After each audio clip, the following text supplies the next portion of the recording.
તો બધી ફિમેલ મિત્ર છે એના નવા પેલી સગાઈ થઈ હતી અને સગાઈ થઈ હતી ને તો પછી મળવા આવી અને મળવા આવીને એને મને ઓળખાણ કરાવી કે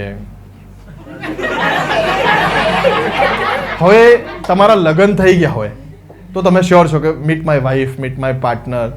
તમારા સગાઈ થઈ ગઈ હોય તો એના માટે બી શબ્દ છે, અંગ્રેજી ભાષામાં શબ્દ છે ફિયોન્સી, બિયોન્સે, ફિયાન્સ.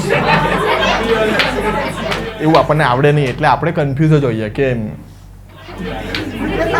ત્યાં સુધી સામેવાળો ગેસ કરી લે કે અચ્છા એવી રીતે ચાલતું હોય. સૃજલભાઈના કેસમાં તો એમની સગાઈ થઈ હતી ને એટલે મેં કીધું ભાભીને મળવા મને લઈને આવ્યા ને એટલે એમ ઓળખાણ કરાઈ કે મારા ફાઇનાન્સ.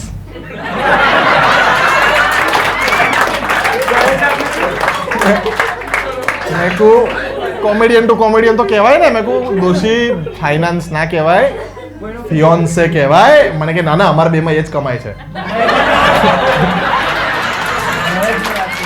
ફાઇનાન્સ કીધું. લઈને આવી રહ્યો છું clean Gujarati stand up comedy show તમારા શહેરમાં. ટિકિટ્સ આજે જ બુક કરાવો. શહેરોનું લિસ્ટ તમારી સામે છે અને ટિકિટ બુક કરવાની લિંક મારા બાયોમાં છે. મળીએ તમારા શહેરમાં.